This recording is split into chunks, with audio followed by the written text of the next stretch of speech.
오늘 아침 우리에게 주시는 하나님의 말씀은 요한복음 6장 5절에서 13절 말씀입니다. 요한복음 6장 5절에서 13절 말씀 우리 함께 교독하겠습니다.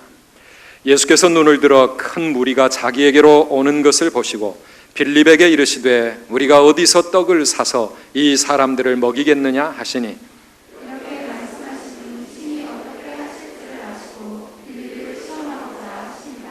빌립이 대답하되 각 사람으로 조금씩 받게 할지라도 200데나리온의 떡이 부족하리이다.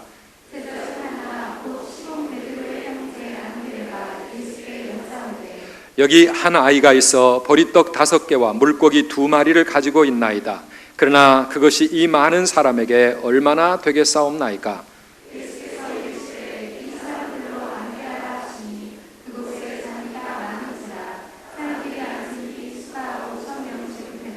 예수께서 떡을 가져 축사하신 후에 앉아있는 자들에게 나누어 주시고 물고기도 그렇게 그들의 원대로 주시니라.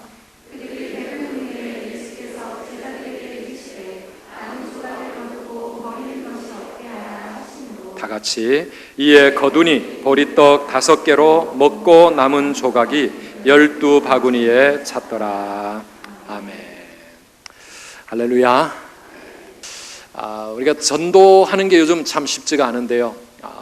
다음 주부터 우리 또 15차 열린 모임 시작이 됩니다. 전도하다 보면 여러 가지 교회 안 나올 이유가 많습니다. 전도하다 만난 어느 할머니가 이렇게 하소연을 합니다. 나는 내 며느리 때문에 교회는 절대 안 나갈 거라고 그렇게 다짐을 했습니다. 도대체 며느리가 어떻게 했길래 교회를 안 나간다고 며느리 탓을 합니까? 그랬더니 내 며느리가 교회를 다니더니 그때부터 맨날 입에 흥얼거리는 노래가 너 시험일 당해 죄 짓지 말고 너 시험일 이기어 늘 승리하라. 이렇게 시어머니를 저주하는 노래를 자꾸 부르고 있는데 내가 어떻게 그런 교회를 다니겠냐고. 시험을 받을 때가 많이 있습니다. 시어머니가 시험이 되는 경우도 있고요, 며느리가 시험거리가 되는 경우도 있지만 많은 경우에 시험은 오해로 인해서 생겨날 때도 참 많이 있습니다. 우리가 신앙생활을 하다 보면 크고 작은 시험을 만나게 되죠. 왜냐하면 이 광야에서 하나님은 우리를 훈련하고 계시는데 훈련 과정에 있어서 시험은 필수적인 것이기 때문에 그렇습니다. 시험을 보아야 실력을 알 수 있고 진급을 해도 되는지 졸업을 할 수 있는지 우리의 실력이 평가되는 것이 시험입니다. 그래서 하나님은 때때로 우리를 시험하신다고 성경은 우리에게 말씀하고 있습니다. 이 시험에도 2가지 종류가 있죠. 하나는 우리가 주기도문을 암송할 때마다 우리를 시험에 들게 하지 마시옵고, 이 시험은 사실은 시험이 아니라 유혹입니다. 템프테이션입니다. 이 유혹은 마귀가 우리를 넘어지게 하기 위해서, 우리를 죄짓게 하기 위해서 우리의 삶에 주고 있는 그런 유혹들입니다. 우리를 어떻게든지 하나님의 사랑과 축복에서 멀어지게 만들고 망하게 하려고 우리를 유혹하는 것은 마귀입니다. 그런데 우리를 시험하고 있는 하나님의 모습을 성경은 또 우리에게 종종 보여주는데요. 창세기 22장에 보면 하나님이 아브라함을 시험을 하시잖아요. 그 일 후에 하나님이 아브라함을 시험하시려고 그를 부르시되 아브라함아 하시니 그가 이르되 내가 여기 있나이다. 뭐를 시험하셨습니까? 여호와께서 이르시되 내 아들 내 사랑하는 독자 이삭을 데리고 모리아 땅으로 가서 내가 내게 일러준 한 산 거기서 그를 번제로 드리라. 사랑하는 아들을 제물로 바치라고 하는 것, 하나님이 아브라함을 시험하시는 그런 시험 문제였습니다. 아브라함은 그 시험을 믿음으로 이겨나갑니다. 통과했습니다.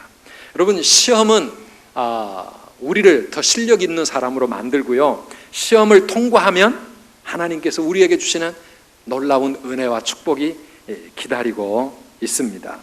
오늘 우리가 읽은 이 본문에도 보면 예수님께서 우리를 시험하고 계시는 것을 보여주는데 5절과 6절 말씀을 우리 다시 한번 같이 읽어보시겠습니까?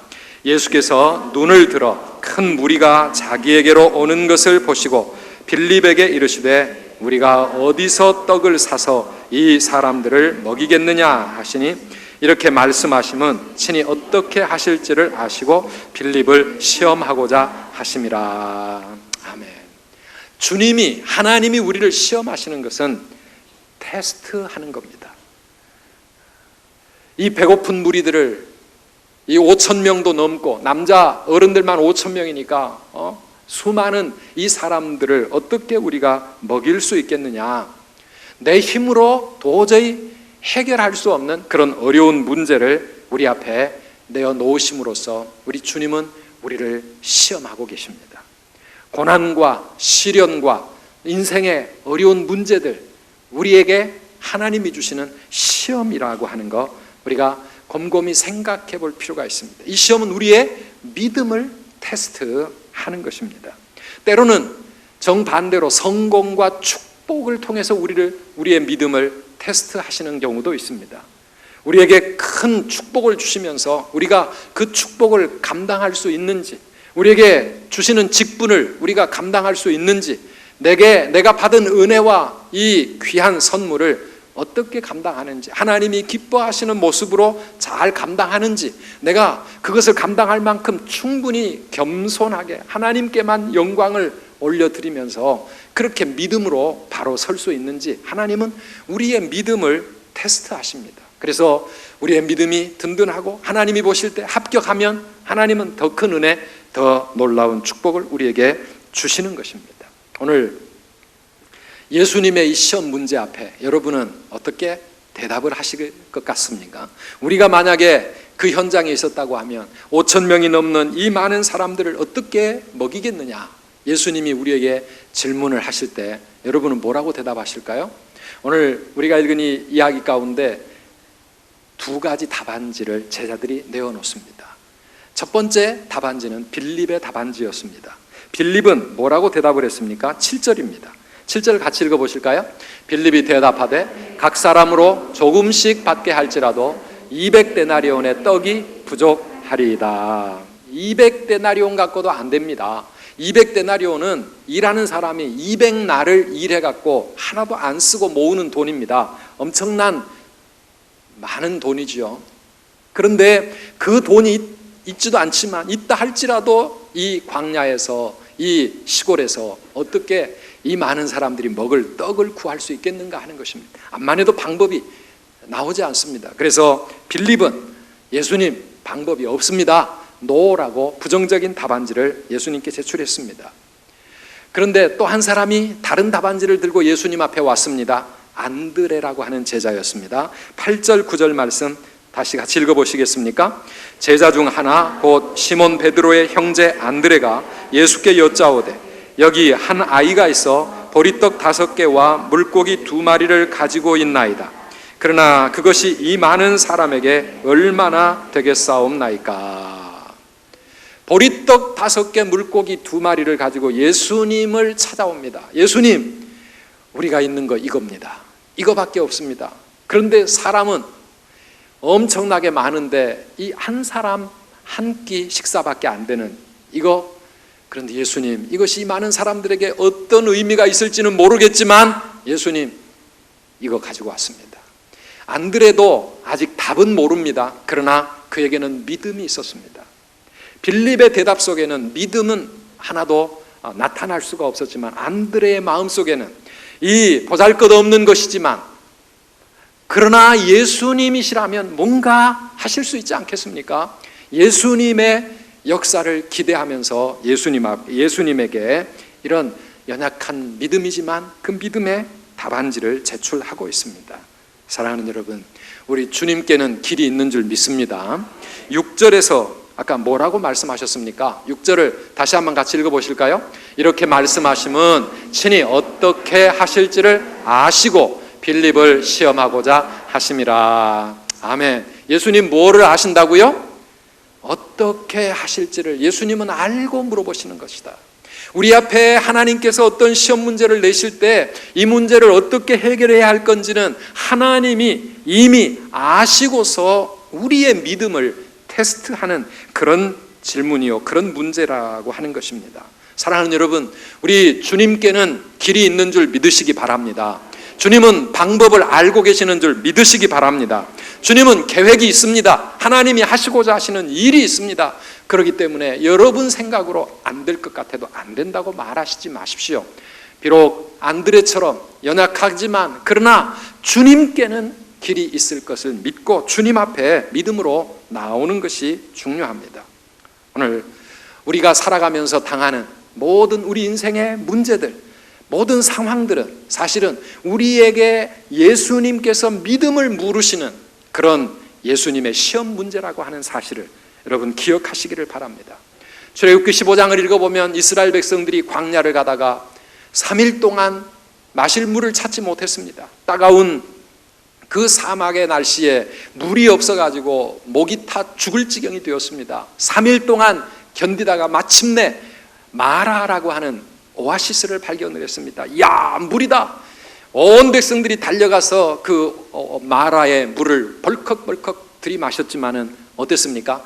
다 토해내고 말았습니다. 물이 너무 써서 도저히 마실 수가 없는 그런 물이었기 때문입니다. 그때의 백성들과 모세는 어떻게 했습니까? 출애굽기 15장 24절 25절을 같이 읽어보실까요? 백성이 모세에게 원망하여 이르되 우리가 무엇을 마실까 하매 모세가 여호와께 부르짖었더니 여호와께서 그에게 한 나무를 가리키시니 그가 물에 던지니 물이 달게 되었더라. 거기서 여호와께서 그들을 위하여 법도와 율례를 정하시고 그들을 시험하실세. 그것도 하나님의 시험 문제였습니다. 이 마라의 쓴 물을 만났을 때 어떻게 우리가 반응할 것인가? 여러분, 백성들은 어떻게 반응을 했습니까? 아까 24절 말씀에 백성이 모세에게 뭐를 했어요? 원망하여 이르되. 여러분 한번 읽고 넘어가면 다 잊어버리시죠? 원망합니다. 원망하고 불평합니다. 이게 뭐냐, 이게 뭐냐? 왜 우리에게 이런 쓴 물을 마시라고 그러느냐? 우리가 도대체 그럼 어떻게 해야 되느냐? 우리가 뭘 마셔야 되느냐? 모세를 향해서 들고 일어났습니다. 원망하고 불평했습니다. 그런데 모세의 답안지는 다른 것이었습니다. 모세도 하나님 앞에 원망했습니까? 우리 25절 말씀에 모세가 여호와께 뭘 했어요? 부르짖었습니다. 모세는 그 문제 앞에서 하나님을 향해 부르짖고 기도했습니다. 이것이 믿음의 응답인 줄 믿습니다. 하나님께 부르짖고 하나님께 기도하는 겁니다. 아직 모세도 어떻게 이 문제를 해결해야 할지 알 수는 없지만 그러나 하나님께는 길이 있고 하나님께는 방법이 있지 않습니까? 하나님 우리를 도와주세요. 하나님 이 백성들에게 마실 물을 주세요. 하나님 앞에 기도했습니다. 이것이 믿음의 답안지입니다. 이 모세의 답안지는 합격이었습니다. 그래서 하나님께서 그에게 뭐를 보여주셨다고요? 그에게 한 나무를 가리키시니 그가 물에 던지니 물이 달게 되었더라 그랬습니다. 그 마라에 쓴 우물 옆에 하나님이 예비해 놓으신 나무가 있었습니다. 쓴 물을 달게 만들 수 있는 신비한 나무. 사랑하는 여러분, 우리의 인생의 문제에는 항상 하나님이 예비해 놓으신 답이 있는 줄 믿으시기 바랍니다. 우리 눈에 보이지 않습니다. 그래서 알지 못합니다. 그래서 사람들은 쓴 물밖에 알 수 없지만은 하나님께 기도하며 부르짖는 자에게 하나님은 눈을 열어주시고 하나님은 길을 열어주시고 하나님이 방법을 보여주셔서 그 쓴 물이 단물로 바뀌는 놀라운 기적이 거기서 나오는 것입니다. 사랑하는 성도 여러분, 하나님께는 답이 있다는 사실. 아니, 사실 답은 우리 옆에 있는데 하나님이 우리 눈 밝혀주시고 우리에게 깨우쳐주지 않으시면 그걸 모르니까 우리는 꼼짝할 수밖에 없습니다. 꼼짝 못하는 겁니다. 홍해 앞에 섰습니다. 이스라엘 백성들이 그 홍해 앞에 갔을 때 아픈 강이요 뒤에 애굽 군대는 쫓아오고 앞으로도 뒤로도 갈 수 없는 그 막다른 상황. 사랑하는 여러분, 그것도 가만히 생각해 보면 하나님의 시험 문제였습니다. 백성들은 그 시험 앞에 어떻게 응답했나요? 그때에도 원망하고 불평했습니다. 다 죽었다 낙심하고 좌절했습니다. 길이 보이지 않으니까 그들은 불평하고 원망할 수밖에 없고요, 낙심하고 그리고 절망할 수밖에 없어요. 이게 우리 인간의 모습입니다. 그러나 그때에도 모세의 답안지는 무엇이었습니까? 모세는 하나님께 부르짖기 시작했습니다. 모세도 방법은 모릅니다. 그러나 하나님께는 길이 있는 줄 모세는 믿었기 때문에 하나님 앞에 부르짖고 기도할 때 하나님은 홍해에 길을 열어주신 줄 믿습니다. 그렇습니다. 사랑하는 여러분, 여러분은 여러분의 삶의 문제 앞에서 어떤 답안지를 하나님 앞에 내어놓고 계십니까? 오늘 우리 삶의 모든 상황은 하나님이 내 믿음을 테스트하고 계시는 시험 문제라고 하는 사실을 여러분 잊지 마시기를 바랍니다. 그곳에서 우리 하나님이 이루시는 놀라운 일을 체험하는 저와 여러분들이 되시기를 축원합니다. 왜요? 하나님은, 한번 따라 합시다. 하나님은 다 아신다.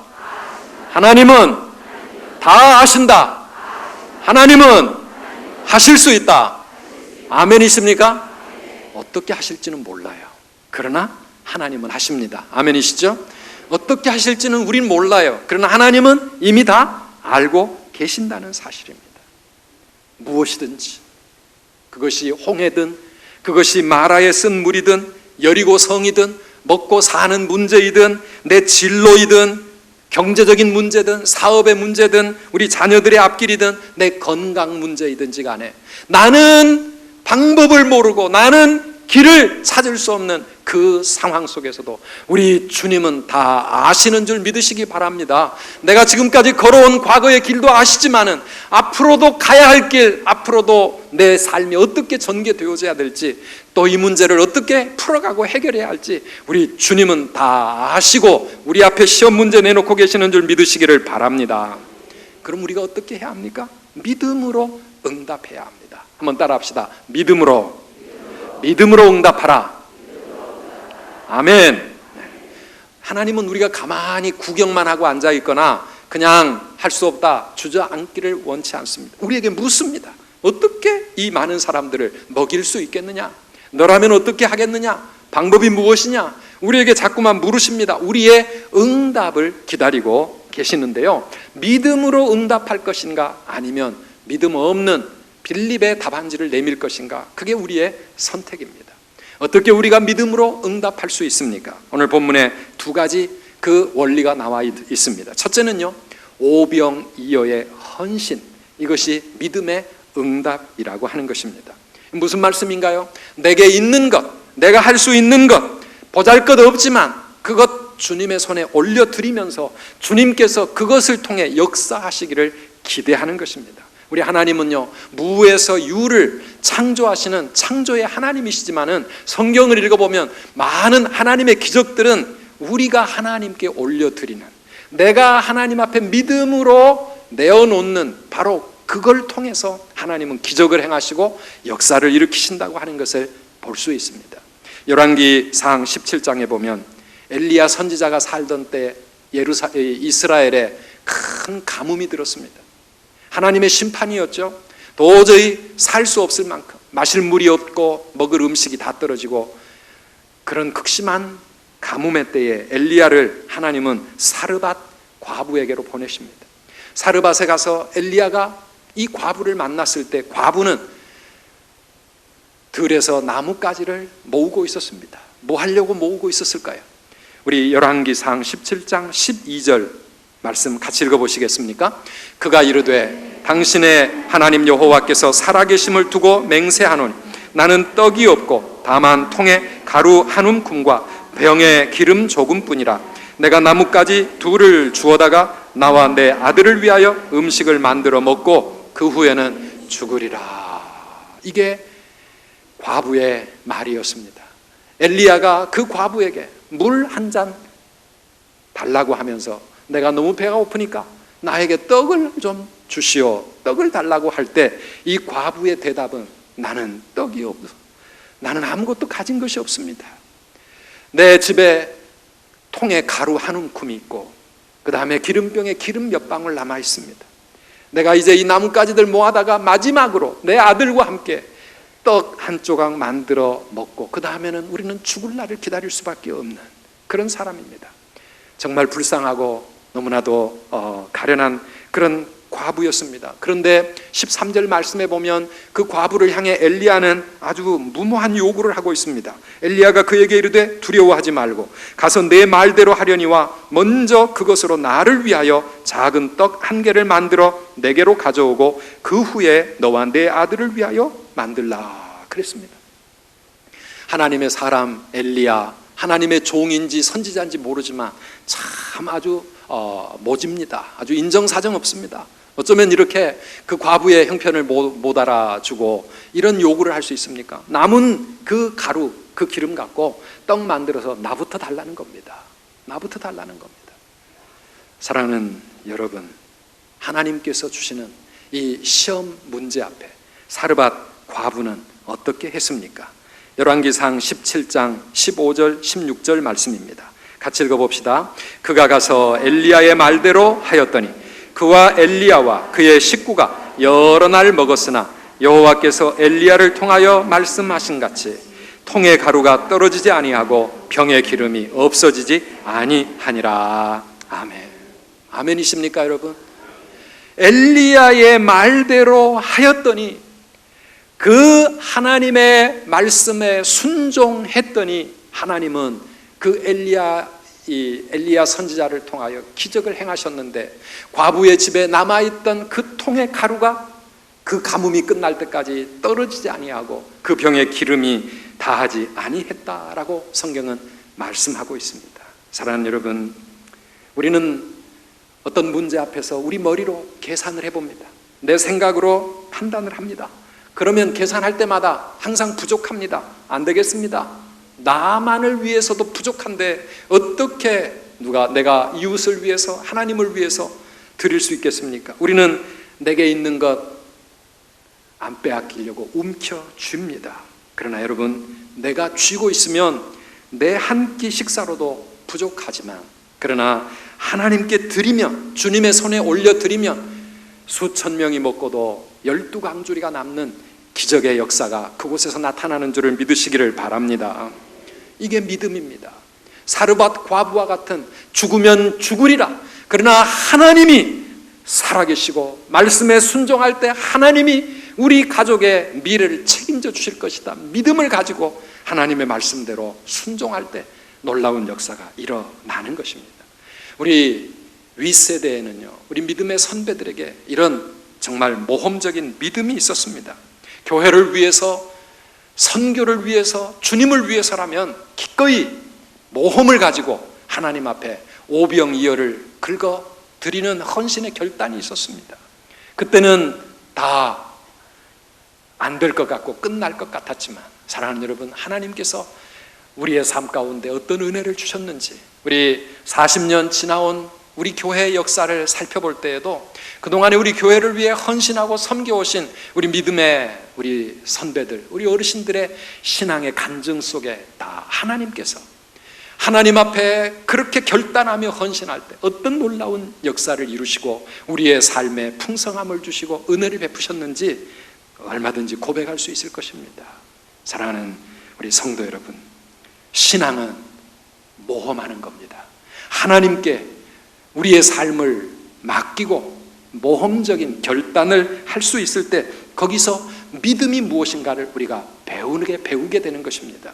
내 상식과 내 계산 가지고 그 안에서만 하나님을 섬기려고 하면 우리는 전능하신 하나님을 체험할 수가 없습니다. 예배를 드릴 때마다 전능하사 천지를 창조하신 하나님을 나의 하나님으로, 내 아버지로 믿음으로 고백하시는 성도 여러분들에게 모험적인 신앙의 결단이 있기를 주님의 이름으로 축원합니다.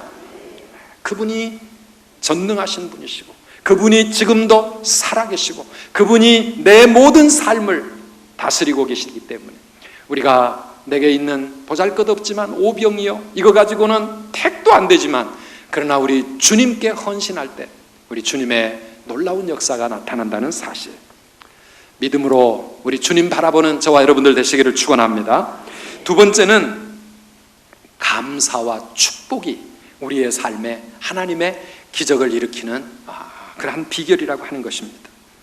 이 제자 안드레는 5,000명도 훨씬 넘는 그 배고픈 무리들 앞에 보리떡 5개, 물고기 2마리를 가지고 예수님께 가지고 왔습니다. 예수님도 기가 막히지 않았겠습니까? 이 말씀을 가만히 생각하면서 여기 지금 산부예배 드리는 여러분들이 다 배가 고픈데 먹을 음식이 없을 때 우리 부목사님 가운데 한 분이 저에게 보리떡 5개, 물고기 2마리 가지고 와서 목사님 이거 갖고 왔습니다. 이거 가지고 어떻게 좀 해보시죠. 그러면 제가 얼마나 기가 막히겠습니까? 막 화가 나가지고 굉장히 참 화를 냈을 겁니다. 그런데요, 예수님은 보리떡 5개, 물고기 2마리를 받으시고 뭐를 하셨다고요? 오늘 본문 11절 말씀입니다. 11절 같이 읽어보실까요? 예수께서 떡을 가져 축사하신 후에 앉아있는 자들에게 나누어 주시고 물고기도 그렇게 그들의 원대로 주시니라. 아멘. 떡을 가지시고 뭘 하셨어요? 축사하셨다고요. 축사하셨다고 하는 게 뭡니까? 축사라는 말은 축복하고 감사하셨다는 이야기입니다. NIV 영어 성경에 보면은 하나님 앞에 감사했습니다. Blessing and giving thanks. 하나님 앞에 그 떡을 축복하고 그리고 하나님께 감사의 기도를 올려드리고 있습니다. 참 그 장면 정말 감동적인 장면이었을 것 같아요. 수많은 배고픈 사람들이 예수님 바라보고 있는데 주님은 보리떡 5개, 물고기 2마리를 손에 들고 하나님 앞에 감사하고 그 떡을 축복하고 있습니다. 사랑하는 성도들, 아직까지 기적이 안 일어났습니다. 아직까지 정말 말도 안 되는 보잘것없는 그러한 오병이어를 가지고 하나님 앞에 감사할 수 있는 마음, 감사하고 축복할 수 있는 이 마음이 우리의 삶에 하나님의 놀라운 역사를 일으키는 줄 믿으시기를 바랍니다. 아직 우리 삶에 아무 기적이 안 일어나고 너무나 형편없는 상황 가운데 해결할 수 없는 그런 문제 앞에 있을지라도 사랑하는 여러분, 오병이어를 여러분의 손에 안고 하나님께 감사하시기 바랍니다. 하나님께 감사하시기 바랍니다. 축복해 주시기 바랍니다. 축복하고 감사할 때 기적이 일어난다고 하는 사실입니다. 제가 이 말씀을 준비할 때 생각나는 사건이 있었습니다. 미국 간지 8년 지났을 때 제가 8년 동안 공부하면서 교육 목사로 섬기던 교회에서 저를 담임 목사로 청빙을 해 주었습니다. 그래서 교회에서 이제 담임 목사로 청빙을 하고 제가 수락을 하니까 저에게 영주권을 교회에서 내주기로 그렇게 하고 수속을 시작을 했습니다. 그 전까지는 F1 비자를 가지고 학생 신분으로 있다가 이제 영주권 신청에 들어가면 한 1년 정도 걸리는데 그때는 이 영주권을 받는다는 전제하에 제가 이제 이 학교에 F1 학생 비자를 유지를 하려면 계속 학기마다 등록을 해야 됩니다. 참 힘들죠. 돈도 없고 공부하며 목회하기도 힘든데요. 그래서 이제 그 학생 신분을 포기를 하고 영주권 신청을 했으니까 문제가 해결이 된다 생각을 했는데 문제는 영주권이 나올 때쯤 돼가지고 이제 이민국에서 연락이 왔습니다. 변호사와 함께 인터뷰를 하러 갔어요. 인터뷰를 할 게 뭐 사실 별 일이 없습니다. 그냥 서류 확인하고 저에게 몇 마디 묻는 것밖에 없어요. 아무 문제가 없었어요. 교회 규모라든지 저의 그동안의 이 신분을 잘 유지해 왔던 이런 걸 보고 서류를 보고, 그런데 문제는 이 이민국 담당자가 무슨 이유에서인지 영주권을 못 주겠다는 거예요. 영주권 허락이 안 되니까 다시 하라는 거죠. 변호사도 난감해지고 저는 굉장히 충격을 받았습니다. 큰일 났어요. 이제 영주권이 안 되면 어떻게 되죠? 학생 신분도 이미 끝났고 불법 체류자의 상태가 될 수밖에 없습니다. 그런데 그날이 마침 금요일이었습니다. 저희 교회 금요 저녁 기도회 시간에 그 기도에 제가 인도해야 되는데 제 마음은 지금 걱정과 근심과 그 다음에 어떻게 될까 불안하고 두려움이 마음을 아주 먹구름처럼 누르고 있었을 때 기도회를 인도하면서 어떻게 합니까? 앞에서 설교하고 찬양을 해야 되는데 하나님께 맡기고 할 수밖에 없잖아요. 그날 저녁에 제가 엄청 목청껏 불렀던 찬양이 있었습니다. 나의 반석이신 하나님, 행하신 모든 것 완전하시니 나의 생명 되신 하나님, 내게 행하신 일 찬양합니다. 신실하신 하나님, 실수가 없으신 참 좋으신 나의 하나님. 와, 이 찬양을 부르는데 제 가슴이 뭉클해지고 하나님 앞에 그것이 나의 믿음의 고백이 되기 시작을 했습니다.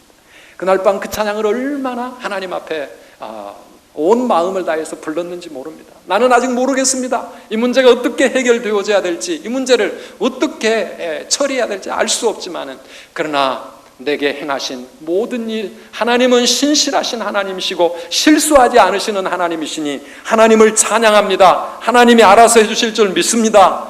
와, 그렇게 계속 찬양을 했더니요, 제 마음 가운데 평안이 오기 시작을 하고 먹구름이 물러가고 하나님을 바라보는 확실한 믿음이 생겨났습니다. 이것이 찬양의 능력인 줄 믿습니다. 찬양하면 우리 마음에 근심, 걱정, 두려움, 불신앙이 사라지게 되고 하나님을 향해 내 마음이 열려지고 그 하나님이 주시는 믿음의 은혜가 우리 마음에 나를 다스리게 될 때 우리 하나님께서 결국 모든 것을 아름답게 만들어 가실 줄 믿습니다. 어떻게 됐을까요? 며칠 후에 다시 연락이 왔습니다. 또 나오라고. 갔습니다. 영주권 받았습니다. 할렐루야. 하나님께서 저의 믿음을 시험해 보시는 겁니다. 사랑하는 성도들, 우리의 삶에 주님과 동행하는 우리 믿음의 길에 시시때때로 우리에게 이런 어려움이 닥칠 때마다 그때 기억하시기를 바랍니다. 주님이 내 믿음을 보시고 싶어 하시는구나. 여기서 내가 불신앙으로 나아가면 걱정과 근심이요, 원망과 불평이 되겠지만은 믿음으로 나아가면 나는 아직 여전히 길을 알지 못하지만 그러나 주님께는 길이 있고 주님은 이 일을 통해 뭔가 역사를 이루시리라고 하는 그런 기대와 소망을 가지고 우리 하나님을 힘있게 바라보는 저와 여러분들 되시기를 주님의 이름으로 축원합니다. 그래서 야고보 1장 2절 말씀에 보면 내 형제들아 너희가 여러 가지 시험을 당하거든 온전히 어떻게 하라고요? 기쁘게 여겨라. 다시 한번, 너희가 여러 가지 시험을 당하거든 온전히 기쁘게 여기라. 아멘이십니까? 기뻐할 수 있을 만큼 믿음 가지시기를 바랍니다. 한번 그런 경험을 하고 나면 그 다음에는 믿음이 쑥 자라잖아요. 믿음의 학년이 높아졌습니다. 다음에는 더 심각한 문제가 우리 인생에 닥쳐온다 할지라도 그때 하나님을 신뢰할 수 있습니다. 기뻐할 수 있습니다. 그 가운데서 감사할 수 있을 때 우리 하나님은 기적을 행하시는 줄 믿으시기를 바랍니다.